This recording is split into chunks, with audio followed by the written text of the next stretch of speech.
What if I told you that just scrolling through your phone on the couch is physically exhausting your muscles the same way a light jog would? I mean, it sounds totally wild, but it's true. Right. You haven't moved an inch, but your body is treating your inbox, your group chats, and like your calendar alerts like an actual battlefield. Yeah, your nervous system is basically under attack. Exactly.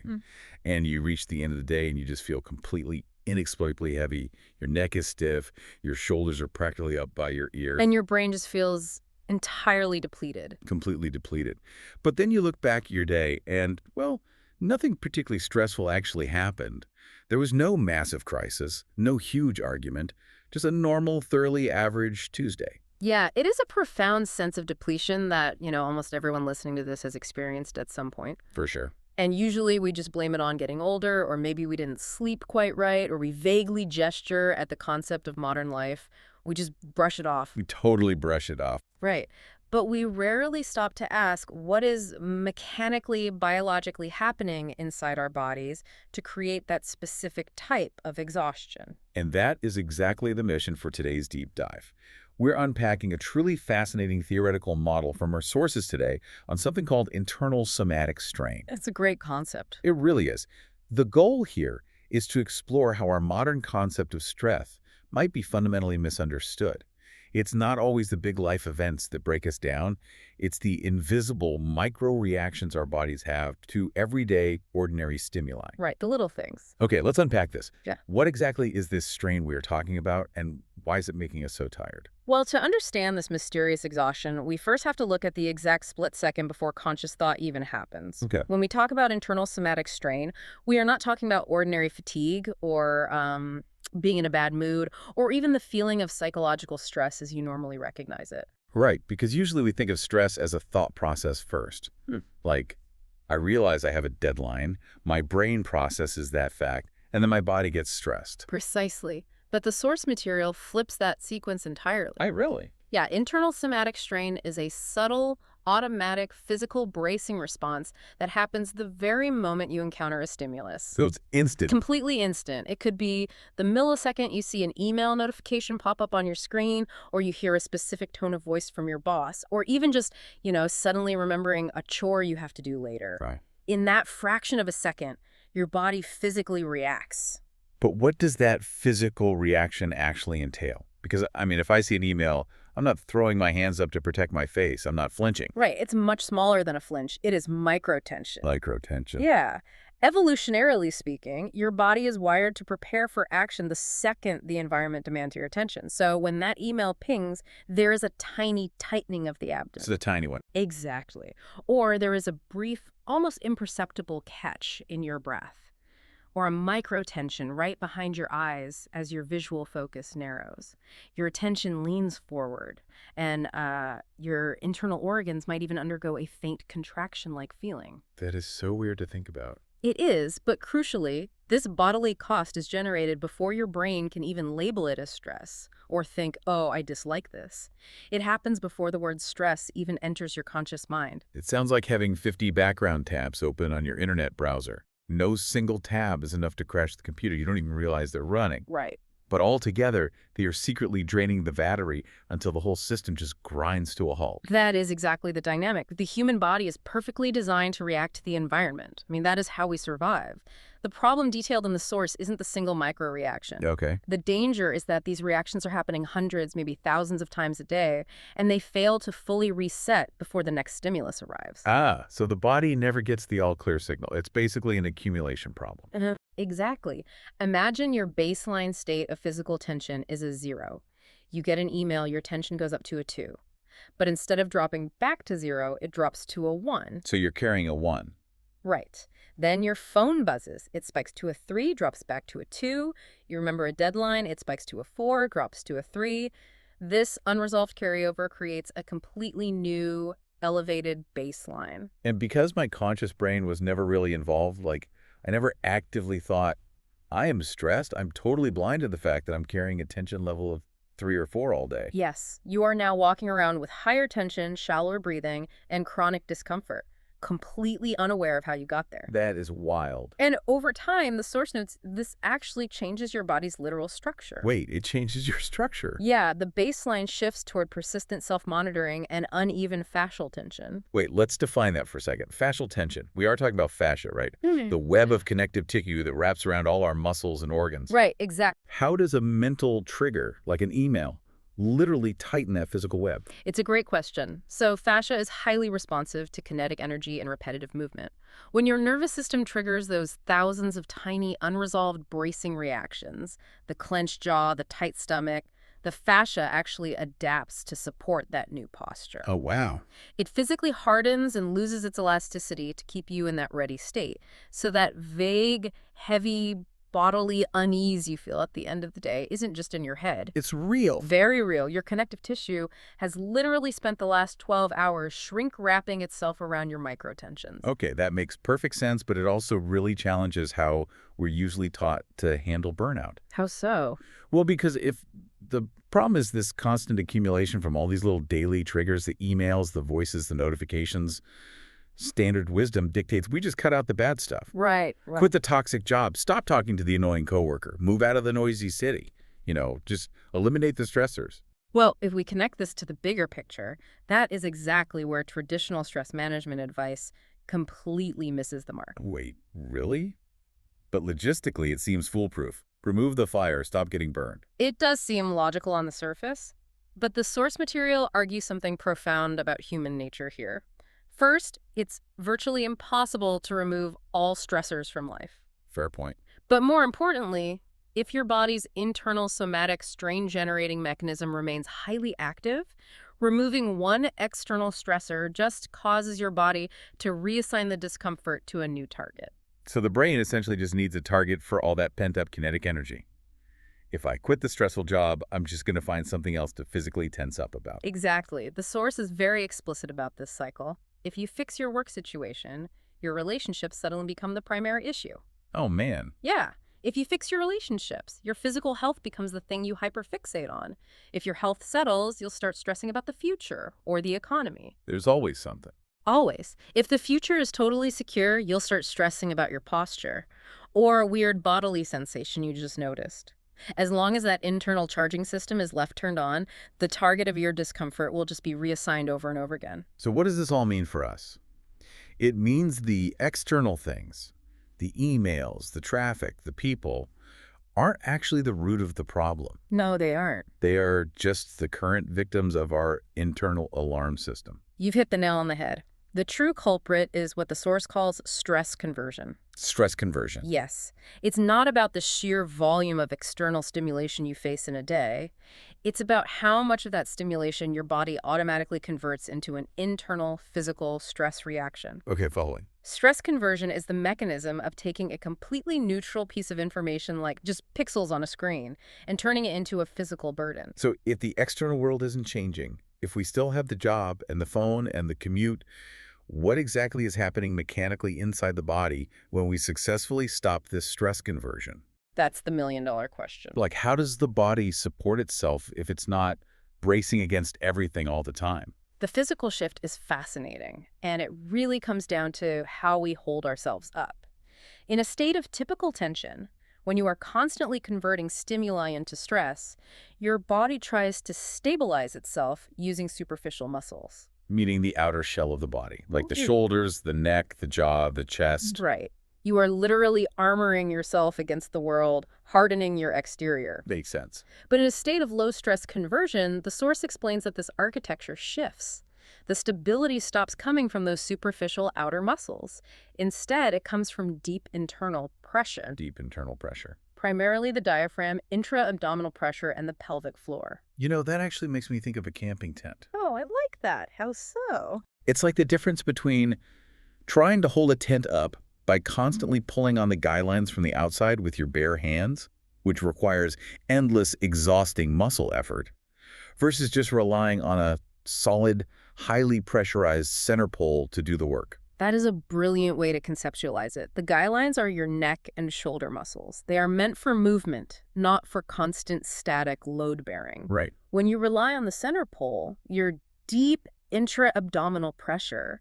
It's a shift from muscular effort on the outside to structural pressurized support on the inside. And it feels different. Completely. Yeah. Your breathing volume drops, it becomes very quiet, but your core structure feels deeply effortlessly supported. Now, I can immediately see a trap here. What's the trap? If I'm listening to this and I realize my superficial muscles are doing all the work, my first instinct is going to be to force a correction. I'm going to sit up perfectly straight, clench my core, and demand that my body use internal pressure. I'm basically just going to trap that kinetic energy inside my torso, right?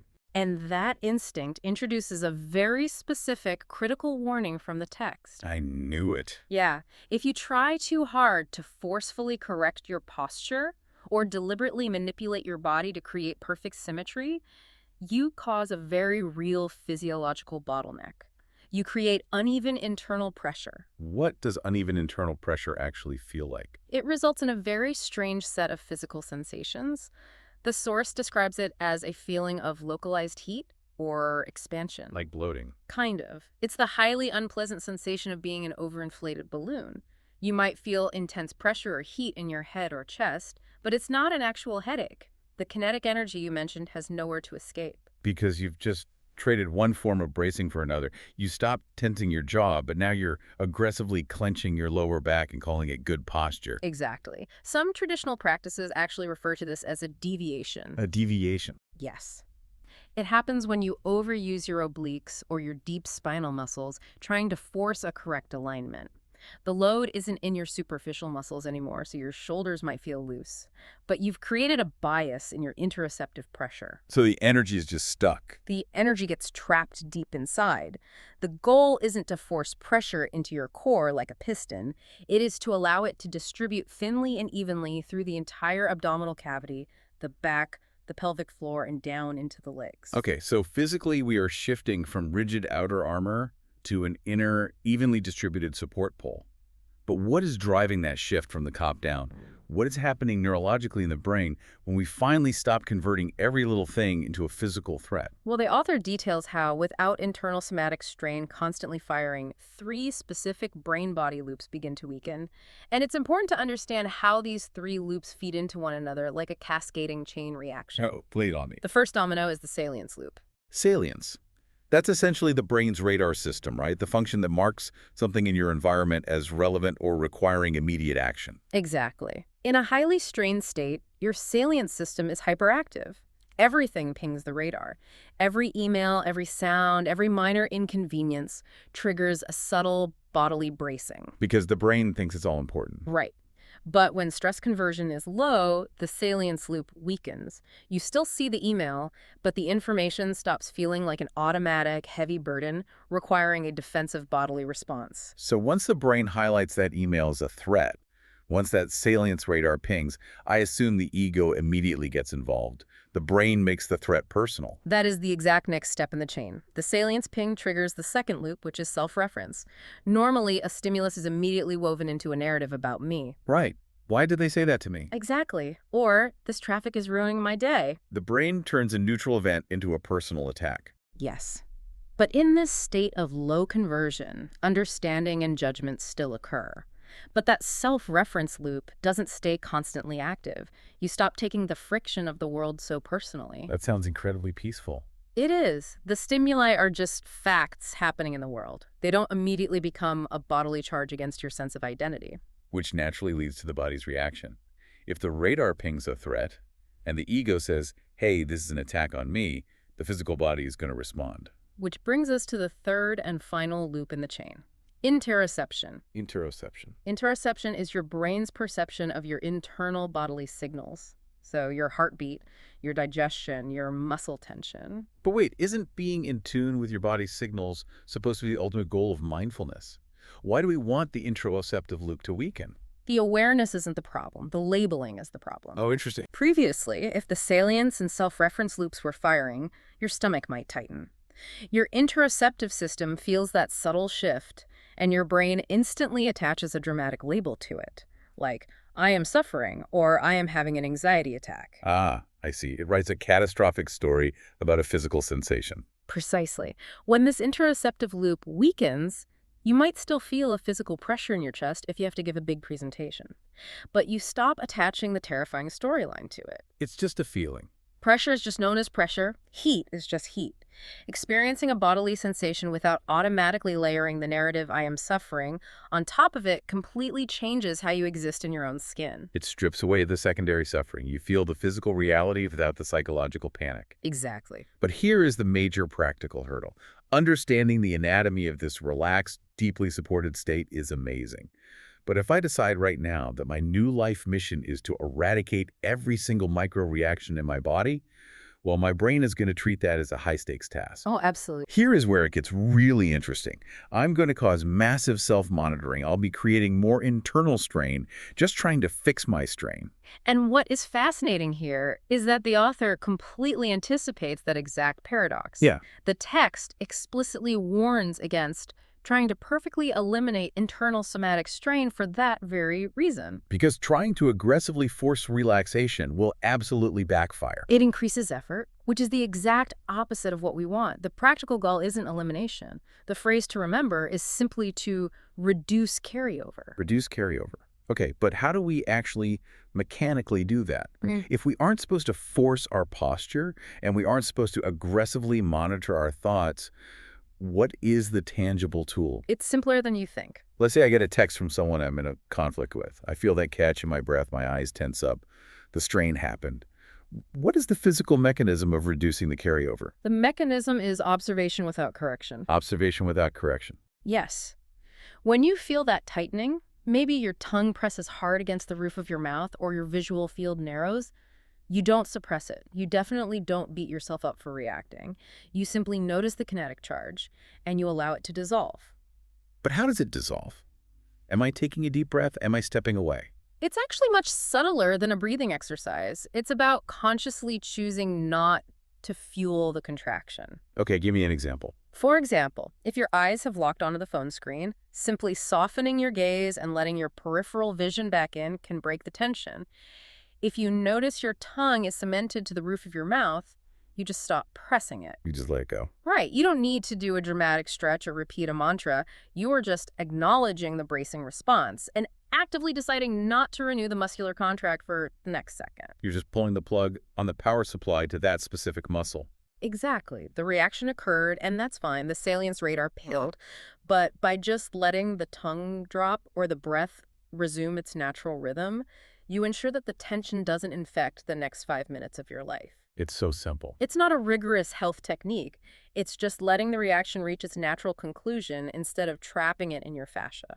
You know, when you realize that the profound exhaustion we feel isn't caused by the job itself, but by the 1,000 tiny, unresolved, bracing reactions we had about the job, it completely shifts the paradigm of well-being. It really does. By shifting our focus from desperately trying to remove external triggers to simply untethering those micro-tensions in the moment, we can drastically reduce our physical burden, all without having to quit the job or flee to the woods. It provides an incredible amount of agency. You stop being a victim to every notification and minor inconvenience. Before we wrap up this deep dive, I want to leave you with a final thought to mull over. We've talked a lot about the digital world as a primary trigger for this strain. If our bodies are constantly physically bracing against the modern onslaught of digital notifications, what happens if we start viewing our technology not just as information delivery systems, but as literal physical tension generators? The implications of that shift are massive. How would you design your digital life differently if you measured the cost of an app not in minutes of screen time, but in the physical toll it takes on your body? Wow. If you knew that opening a specific social media app cost you 500 tiny invisible muscle contractions, 500 microhits to your body's structural baseline, would that app still be on your home screen? It makes you look at your phone totally differently. It really does. The next time you find yourself exhausted on the couch, remember it wasn't a marathon that tired you out. It was 1,000 invisible flinches. Notice them, unclench, and let them dissolve.